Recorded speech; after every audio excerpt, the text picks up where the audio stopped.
Bonsoir à tous, je vous dis du centre Dimitros Staniloae et nous voici pour un 7e cours concernant la problématique de la rencontre entre la théologie orthodoxe et la science.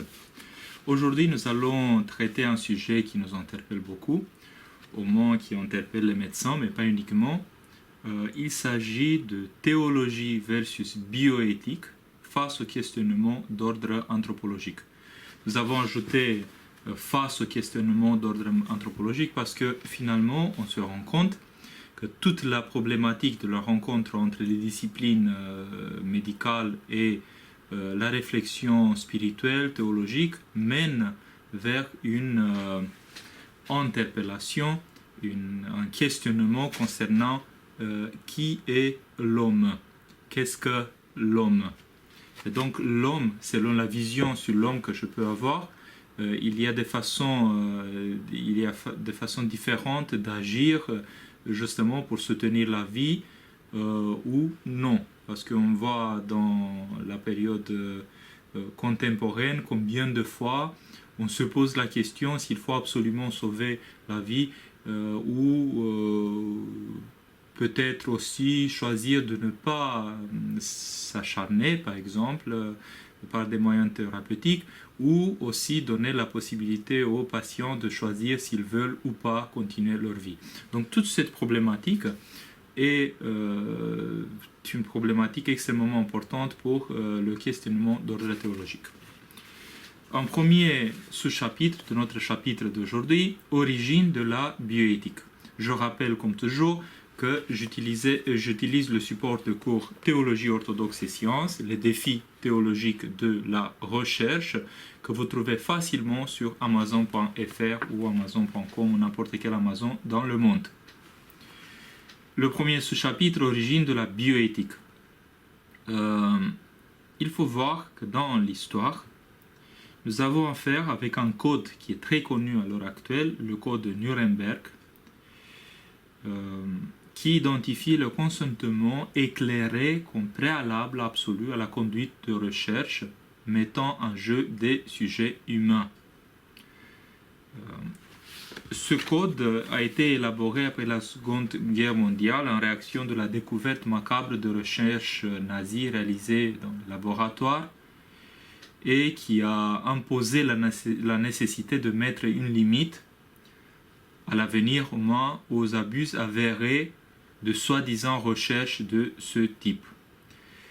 Il est aussi une tentative d'effectuer une évaluation juridique à leur sujet. En cela, il est un parfait exemple paradigmatique pour notre problématique d'ordre bioéthique.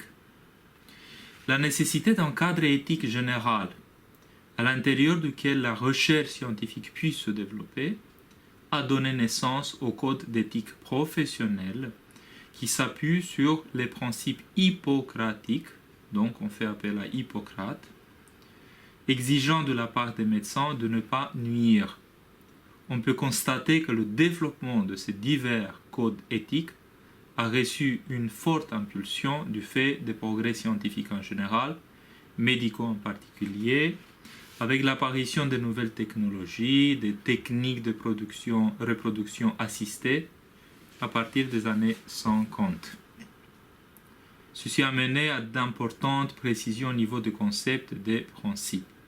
Les débats se sont matérialisés dans un ensemble de principes et de règles qui régissent l'acte médical et qui portent le nom générique d'éthique biomédicale ou de bioéthique. Donc, un deuxième sous-chapitre, qu'est-ce que la bioéthique? On peut chercher des définitions dans les dictionnaires.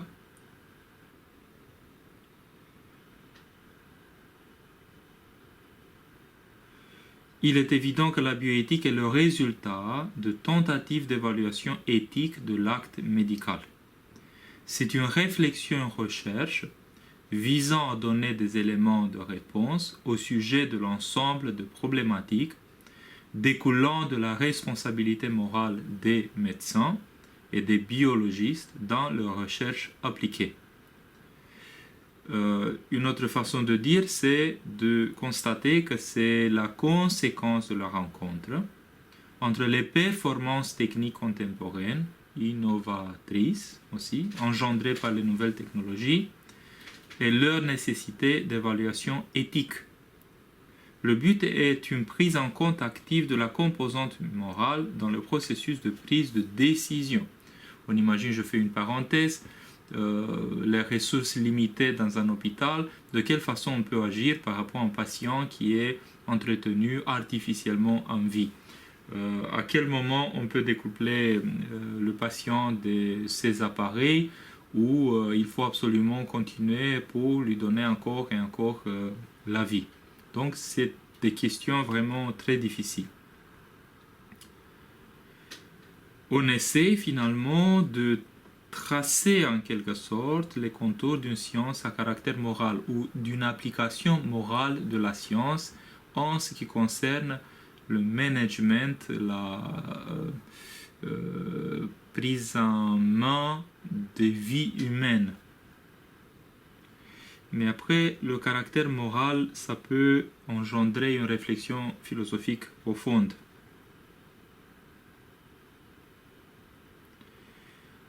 Par exemple, si on plonge dans l'univers de René Friedman, qui écrit notamment Dieu, la médecine et l'embryon,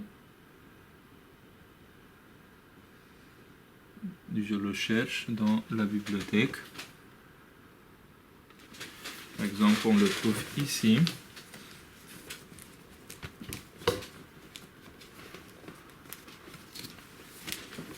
Voilà.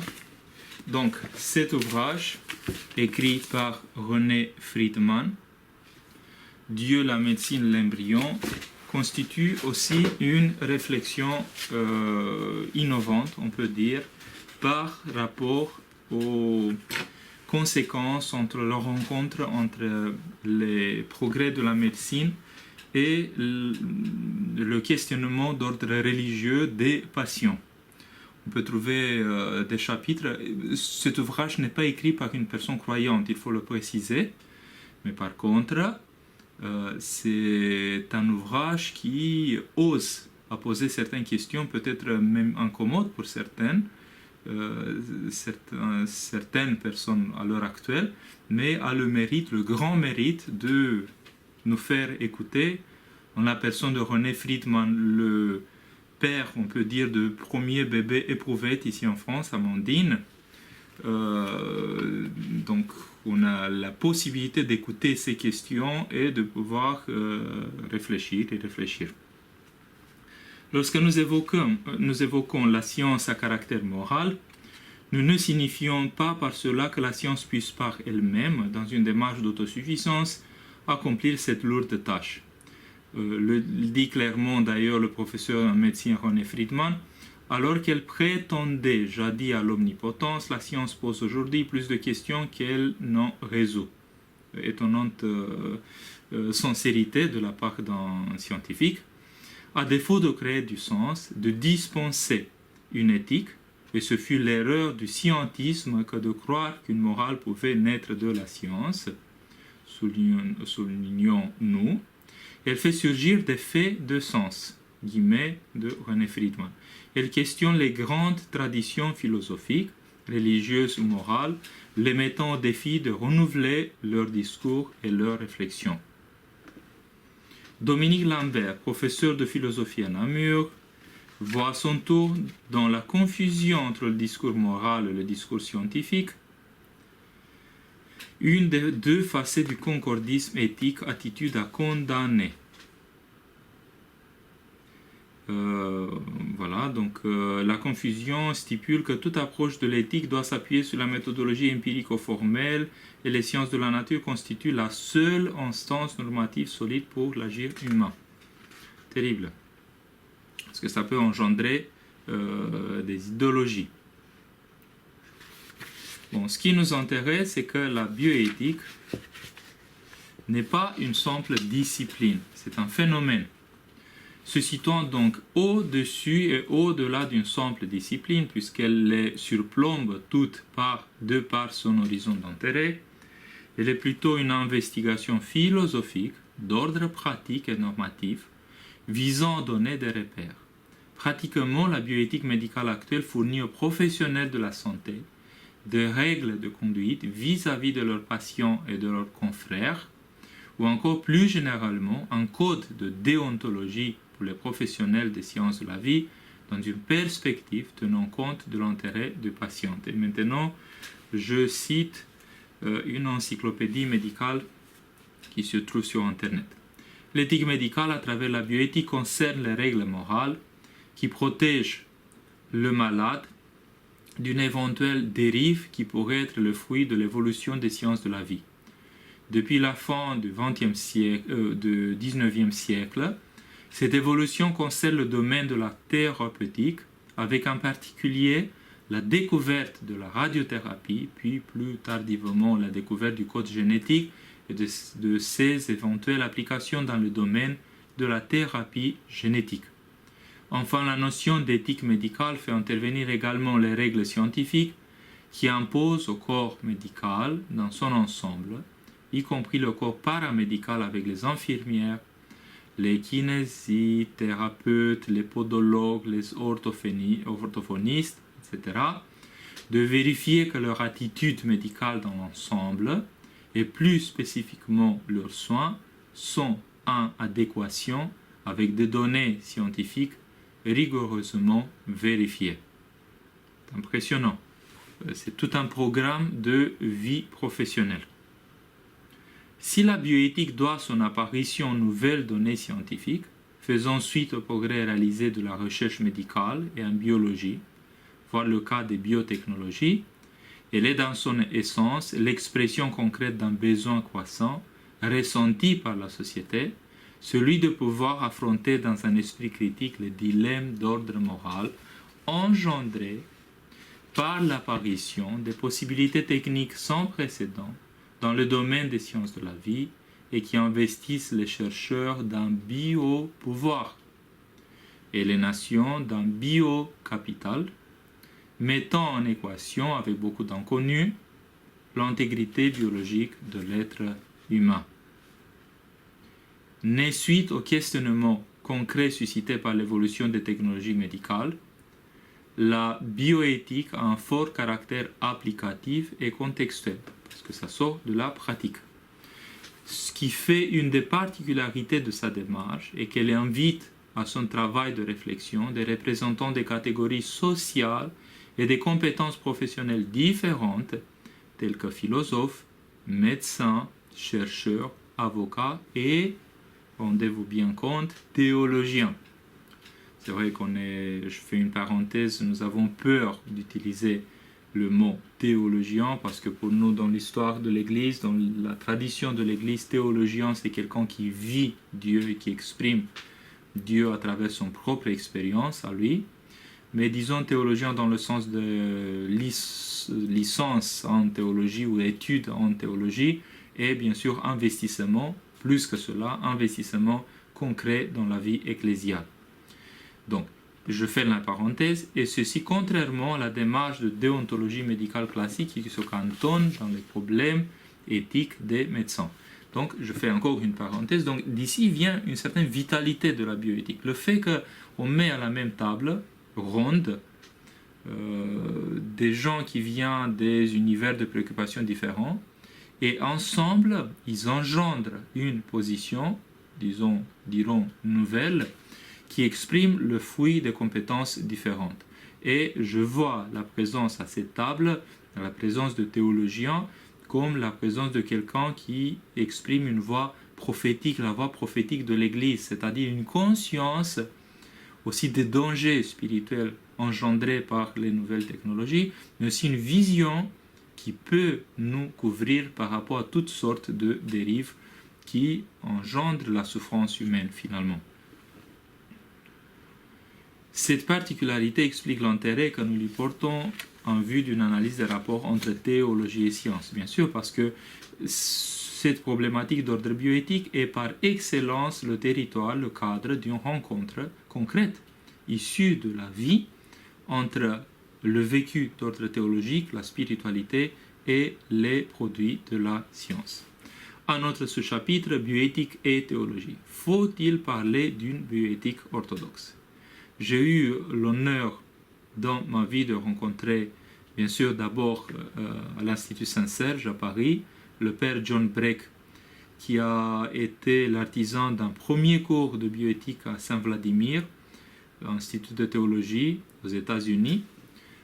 Il était fascinant. En fait, je l'ai rencontré d'abord en Roumanie. Il a fait une visite en Roumanie et à cette époque-là, bien sûr que ça fait plus de 20 ans maintenant, il était le seul spécialiste vraiment dans un domaine qui constituait un vrai défi pour la vie de l'Église.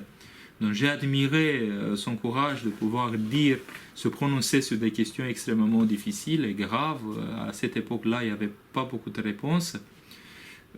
Et donc lui, il a donné ce cours de bioéthique à l'Institut Saint-Serge pour des années et des années. Et donc, je vois en sa personne, et je lui rends hommage, pas uniquement un artisan, mais un des pères de la bioéthique orthodoxe. Donc, le syntagme bioéthique orthodoxe lui appartient aussi, il me semble, mais on se pose la question à l'heure actuelle, est-ce qu'on doit parler d'une bioéthique orthodoxe? À quoi ça sert d'avoir une bioéthique orthodoxe? On peut facilement constater combien la bioéthique, comme cadre de débat, a pu constituer depuis quelques décennies un lieu propice à une réflexion commune pour les théologiens de divers horizons et les représentants des différents champs du savoir scientifique ou philosophique. Nous comprenons ainsi l'enthousiasme de certains qui n'hésitent pas aujourd'hui à attribuer à la bioéthique la vertu d'une science de frontières, j'utilise les guillemets, capable d'une médiation entre deux modes différents d'investigation du monde, celui de la science et celui de la théologie. J'ai cité un manuale di bioetica Helios Grecia, une édition Vita e Pensiero à Milano, 1994. La bioéthique en faisant intervenir des acteurs provenant d'horizons de compétences différentes, tels que biologie, généticiens, philosophes, juristes, sociologues et d'autres encore, sur un projet de réflexion de dialogue avec les théologiens, encourage d'une façon concrète la rencontre publique, donc pas dans l'espace privé, entre les discours d'ordre éthique, moral, philosophique, scientifique et théologique, et nous percevons ceci comme un signe de dépassement de l'idéologie scientiste. C'est-à-dire, on voit que cette idéologie scientiste, vous vous souvenez, la science est la seule connaissance véritable, on n'accepte pas une autre connaissance. Voilà. Donc cette idéologie scientiste a émergé dans la modernité et donc c'est un signe de dépassement de cette idéologie spécifique à la modernité, le fait qu'aujourd'hui des gens d'horizons différents, des préoccupations différentes se rencontrent pour le bien des patients. La réflexion bioéthique se veut le résultat d'une analyse pluridisciplinaire, dont la rigueur évoque en général celle d'une démarche scientifique. Cette exigence est compréhensible si nous tenons compte des habitudes professionnelles des scientifiques. La bioéthique relève pour eux d'une science qui s'occupe des valeurs morales ou d'un champ de recherche philosophique dans lequel on intervient avec le formalisme propre à la réflexion éthique, engendrant ainsi des repères d'ordre descriptif ou prescriptif régissant le comportement des professionnels des sciences de la vie.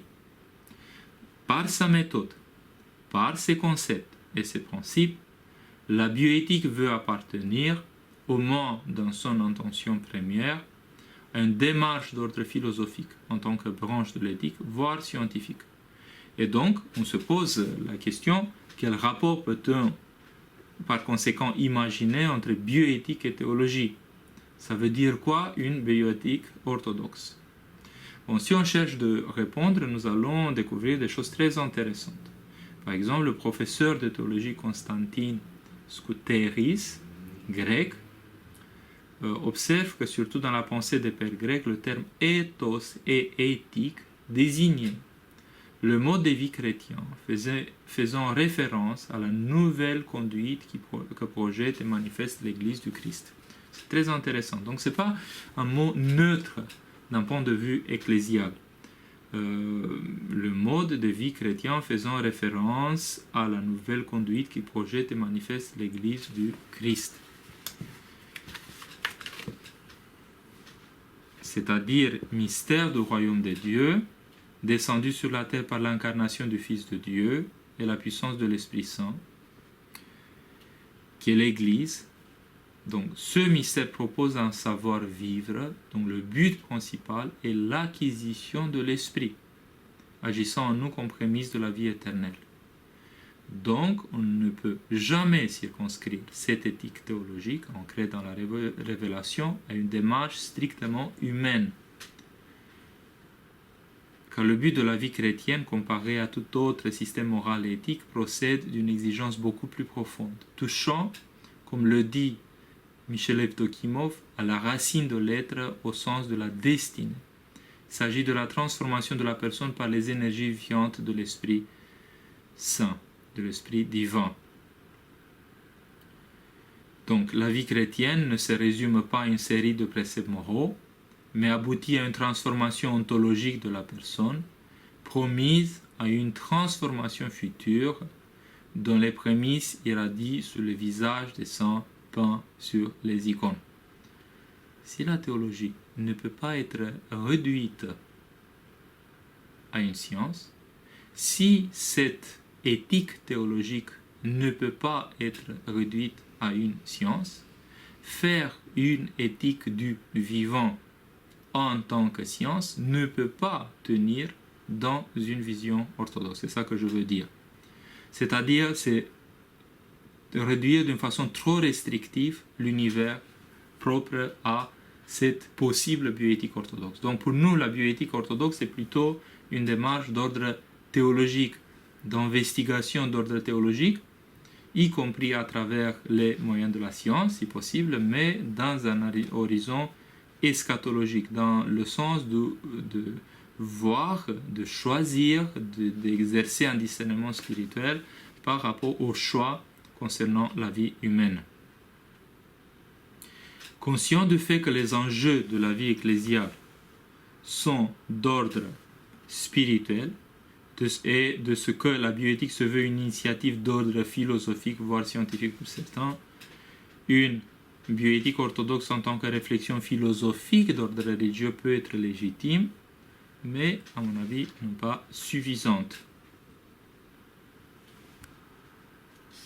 L'idéal de la bioéthique orthodoxe serait d'ordre existentiel et non pas philosophique. Plus qu'une réflexion, elle devrait proposer des moyens d'agir selon les critères propres à la vie ecclésiale. Elle devrait relever d'une pneumatologie appliquée, ce qui se traduirait dans la pratique par une proposition d'évaluation spirituelle des conduites humaines afin d'apprécier si les décisions prises nous approchent ou nous éloignent de l'acquisition du Saint-Esprit. J'accepte que mes propositions peuvent paraître pour certains révolutionnaires, mais en fait le but de la vie chrétienne c'est l'acquisition du Saint-Esprit. Donc le but d'une application concrète de la bioéthique orthodoxe, c'est de prendre les décisions qui ne nous éloignent pas de cette présence de l'Esprit Saint, mais au contraire qui nous mènent dans les bras, si on peut dire comme ça, de Dieu, du Saint-Esprit. Donc faut-il donc construire une bioéthique orthodoxe en tant que réflexion d'ordre spirituel sur les nouveaux défis des sciences du vivant? Ou vaut-il mieux se contenter d'un simple dialogue entre bioéthique et théologie, chacune avec ses propres compétences spécifiques? Il nous semble que dans la mesure où l'orthodoxie reçoit l'invitation faite par la société actuelle au débat concernant l'avenir de la personne humaine, face aux enjeux que soulèvent les progrès de la biologie, sa réponse aux deux questions ne peut être que positive, que ce soit sous la forme d'une réflexion de bioéthique orthodoxe ou participer à la table ronde des préoccupations d'ordre bioéthique. L'important, quand même, pour un orthodoxe serait de pouvoir laisser se manifester à travers ses compétences naturelles la puissance inspiratrice de l'esprit. Et ainsi, nous osons dire que la bioéthique orthodoxe serait ainsi nécessairement pneumatologique. Au-delà de la prétention des mots qui sont nécessaires à être utilisés par ceux qui font des études en théologie, on comprend bien que c'est la manifestation de l'esprit qu'on cherche à travers nos décisions prises concernant la vie humaine. Au cœur du foisonnement des problématiques de bioéthique actuelles, évoquant un hypermarché des éthiques de tout horizon philosophique et fondé sur des visions anthropologiques véhiculant par surcroît des messages d'ordre politique, idéologique ou autre, comment faire son choix? Comment survivre sous l'emprise du tourbillon de constructivisme moral, de la relativité d'ordre éthique s'installant dans nos sociétés? Comment faire face aux dérives de fondamentalisme qui prend des mesures réduisant l'être humain à l'esclavage vis-à-vis de certains préceptes idéologiques? Je fais encore une parenthèse, c'est une question de bioéthique peut-être, ou de vie et de mort, de voir que dans certains pays, on se permet de prélever des organes sur ceux qui sont condamnés à mort, par exemple, ou, je ne sais pas, faire du trafic des organes dans les zones du conflit. C'est des choses absolument épouvantables qui nous montrent combien la déchirure humaine se traduit par un agissement terrible contre son prochain, que normalement chaque être doit aimer. Tout cela, pour un chrétien, revient à répondre théologiquement à la question fondamentale: quelle éthique pour la bioéthique? Écoutez, on peut dire que l'orthodoxie répond à travers pas sa morale, pas son éthique, mais plutôt sa spiritualité. Plus qu'une morale ou une éthique à forger en tant que réflexion intellectuelle d'inspiration chrétienne, c'est l'assistance de l'Esprit Saint, ni plus ni moins, qu'il nous faut liturgiquement invoquer face au problème d'une gravité exceptionnelle auquel nous allons être confrontés. Cette réponse structure les rapports possibles entre la théologie et les sciences ou philosophies devant les interrogations de la bioéthique. Elle nous rappelle que l'éthique est une discipline qui dépend toujours d'une vision anthropologique de référence. C'est pour cela que nous avons donné le titre de notre chapitre d'aujourd'hui, Théologie versus bioéthique face au questionnement d'ordre anthropologique. Je répète, l'éthique est une discipline qui dépend toujours d'une vision anthropologique de référence. Nos décisions d'ordre moral sont obligatoirement en lien avec notre conception sous-jacente de l'être humain, de sa destinée sur Terre.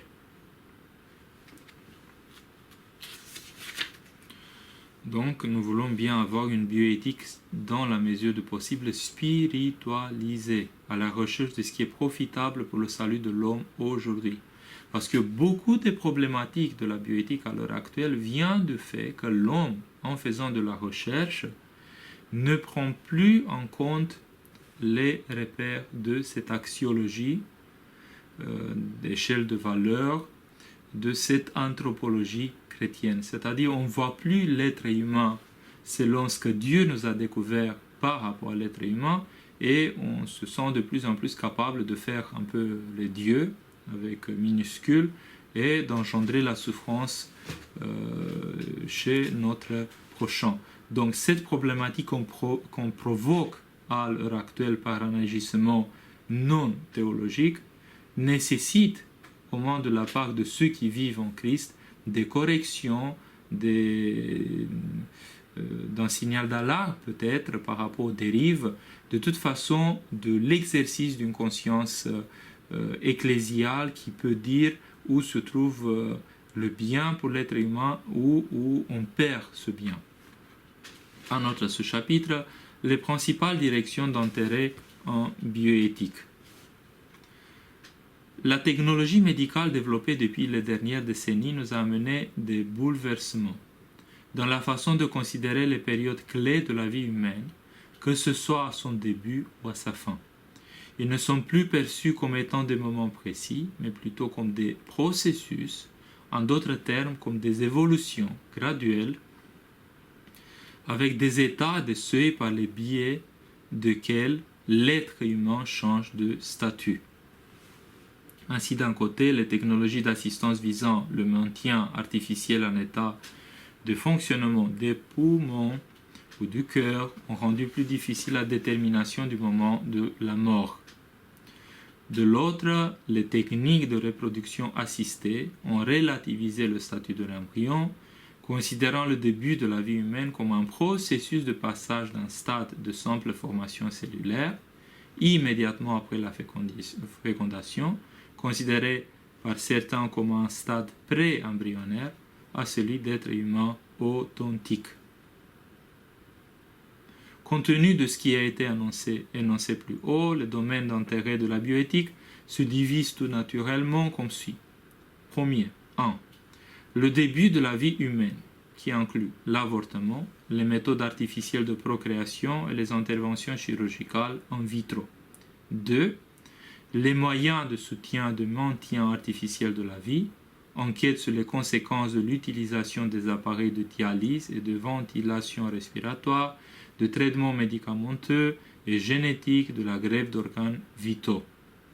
3. La fin de la vie humaine concerne les soins palliatifs pour les patients atteints de maladies incurables, l'arrêt de l'administration de la nourriture et des liquides, l'euthanasie. Dans une perspective complémentaire, donc il y a des sources différentes que je cite, on parle de 5 directions majeures: l'éthique de la recherche médicale, le développement de la médecine reproductive, qui soulève la question des droits des personnes sur leur propre corps et sur les embryons qui naissent à partir de leurs cellules reproductives. 2. La définition de la mort. Après 1960, le besoin de redéfinir la mort s'est fait ressentir. Cette démarche a été déclenchée au départ par l'apparition des appareils médicaux de maintien artificiel de l'activité cardiovasculaire ou pulmonaire, dont l'utilisation a rendu le diagnostic de la mort beaucoup plus incertain. Ça, c'était 3. Le problème économique étudie les implications économiques sur les choix des patients, dont certains ne peuvent bénéficier de toutes les ressources médicales qui leur seraient nécessaires. Je fais une petite parenthèse, ça c'était le 4. Si vous avez, je ne sais pas combien de patients qui sont une file d'attente pour greffe d'organes ou pour bénéficier des soins, par exemple, il faut choisir. Choisir, c'est appliquer des principes. Qui peut bénéficier et qui ne peut pas bénéficier. 5. La société et l'individu. Enquête sur les conflits pouvant être engendrés par le refus de se faire prodiguer ou de faire prodiguer à ses enfants certains soins en raison des convictions particulières tenant soit à une pratique de médecine traditionnelle, soit à une appartenance religieuse. Je fais une parenthèse, on a vu les témoins de Jéhovah qui n'acceptent pas les transfusions, par exemple. Il me semble, si je me trompe, pardonnez-moi, mais il y a certaines directions d'ordre religieux qui rejettent ce genre d'intervention. D'où la mort de l'individu. Et quand tu choisis pour toi-même, c'est une chose, mais quand tu es choisi pour ton enfant, en disant que pour des raisons d'ordre religieux, on n'accepte pas dans l'hôpital qu'on fasse comme ça, qu'on fasse la transfusion, c'est terrible parce que quelqu'un meurt à cause de tes convictions d'ordre religieux.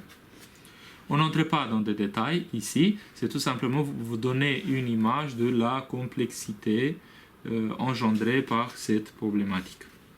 Un autre sous-chapitre, le statut de l'embryon humain, un questionnement d'ordre anthropologique.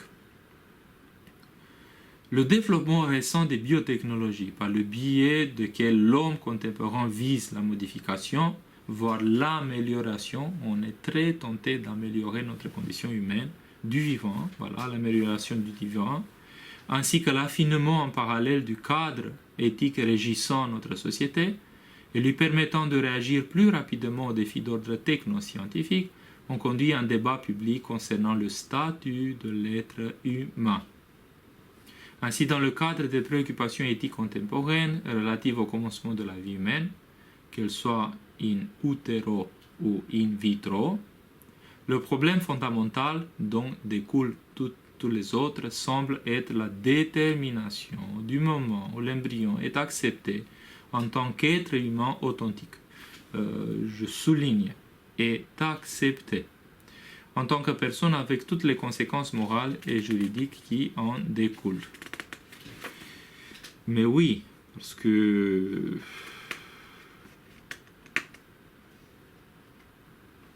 quel est le statut de l'embryon humain? Donc on se pose la question, qu'est-ce que l'être humain? Qu'est-ce qui caractérise l'être humain? À quel moment l'embryon acquiert-il ces caractéristiques lui octroyant le statut légal d'être humain? C'est des questions plutôt du milieu scientifique qui vient devant nous, mais qui ne sont pas nécessairement des questions d'ordre scientifique parce que être humain n'est pas une définition uniquement scientifique. C'est une convention juridique. De toute façon, le professeur René Friedman résume ce genre de questionnement comme ça. Au-delà de la simple définition de l'embryon, c'est notre idée de l'homme, de l'humanité qui se révèle. Nous touchons au problème des origines. Qui suis-je? D'où viens-je? Et peut-être aussi où vais-je? Car à l'autre extrémité de la vie, la question du respect de la vie humaine, de sa dignité, se pose avec une force, une urgence semblable. Oui, c'est comme en mathématiques, on touche le problème des extrêmes et le problème se pose différemment. Par exemple, dans les nombres à l'infini ou à zéro, à un moins infini, la problématique est un peu différente de la problématique des lipides par rapport au problème concernant les nombres.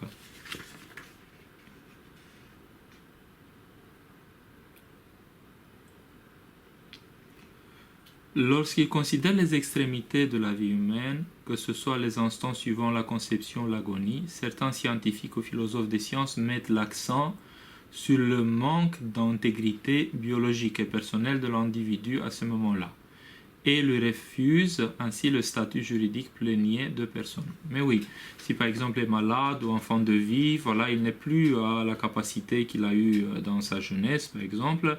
Donc à un certain moment, certains philosophes de la science, parce que les scientifiques en principe ne peuvent pas se prononcer là-dessus, vont vous dire qu'il ne s'agit plus d'une personne humaine, au moins dans le sens plénier du terme.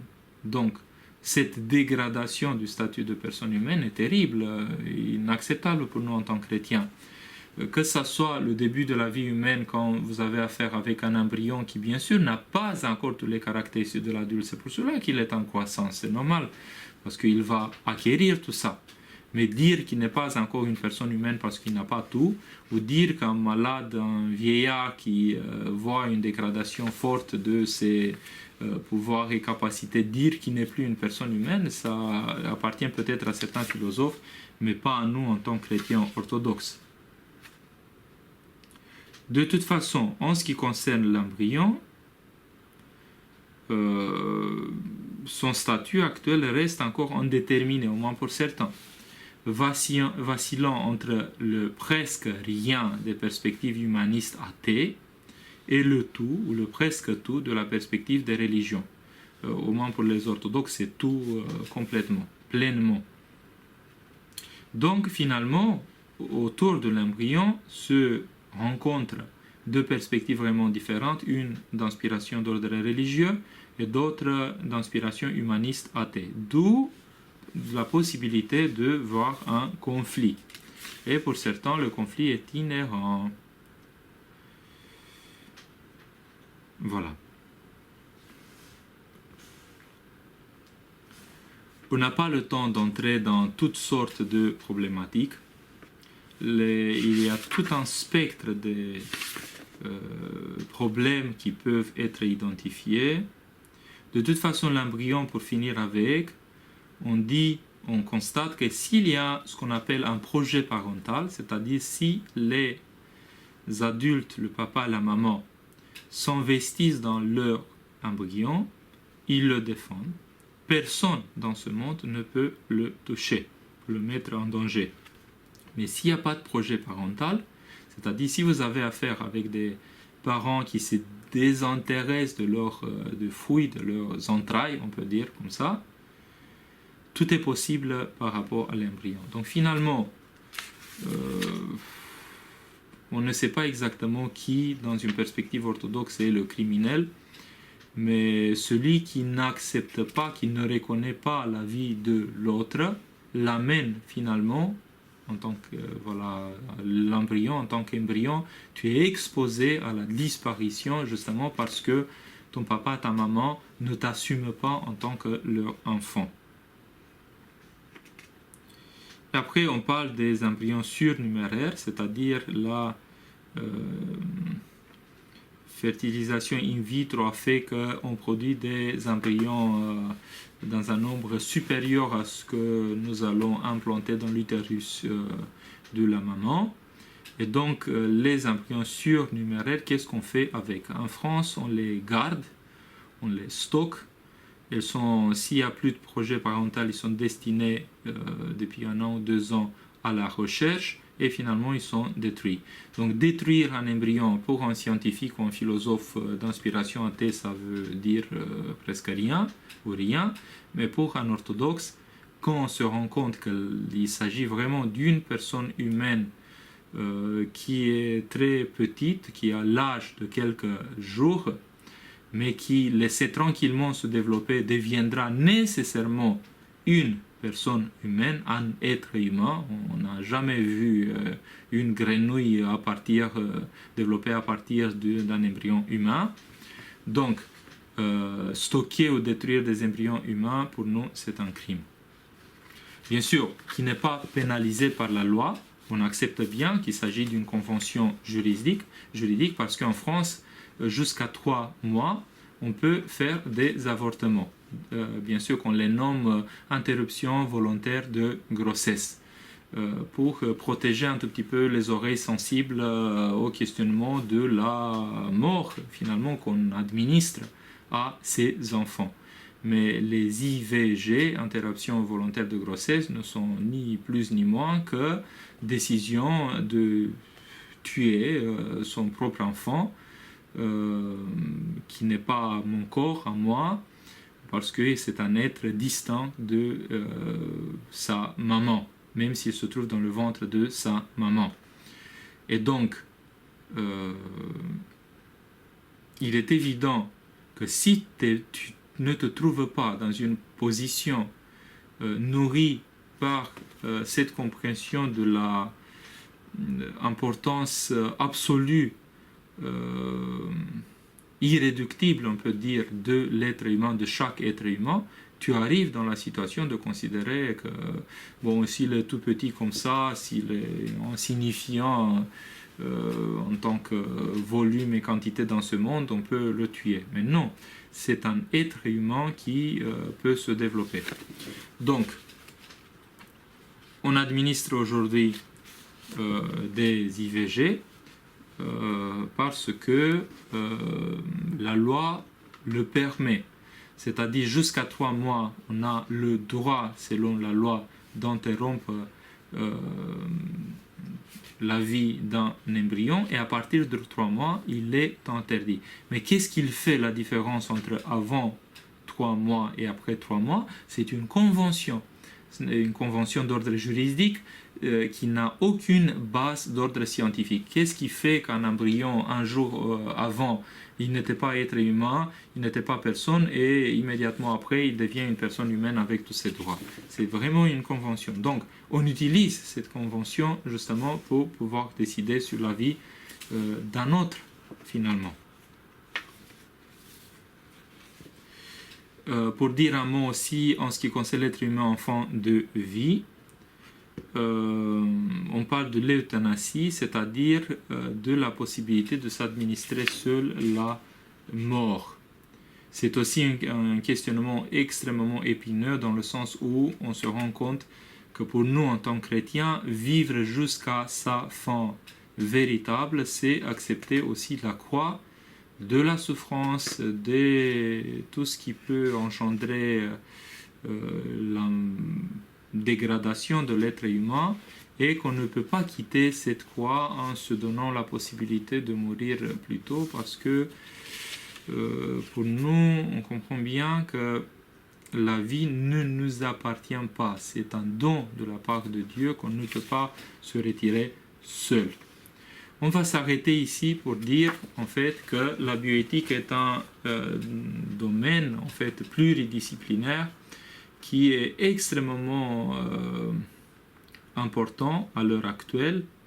Oui, parfois on imagine que bon, ça concerne que des spécialistes, même en théologie. Mais non, si on voit les femmes roumaines, par exemple, qui vont en Espagne pour vendre leurs ovocytes, qui vont participer à la conception dans le cadre d'un couple différent, voilà, on a affaire à 3 matériaux génétiques, c'est-à-dire le papa, la maman et le matériel génétique venant de cette vendeuse, on peut dire, de matériel humain, par exemple des ovocytes. Et d'un coup, c'est des problèmes concernant l'apparition de la vie humaine par la contribution de 3 personnes qui dépassent largement le couple béni par Dieu par le sacrement du mariage qui concerne un homme et une femme. Donc tout cela pour dire combien ce domaine est complexe et que nous avons besoin d'une réflexion sérieuse, approfondie là-dessus. Je dois vous remercier pour votre attention. Je dois vous remercier aussi pour tout ce que vous avez parcouru à travers notre cours concernant la relation entre théologie orthodoxe et science. Il nous faut tirer des conclusions générales par rapport à tout ce que nous avons pu évoquer dans les premières 7 séances.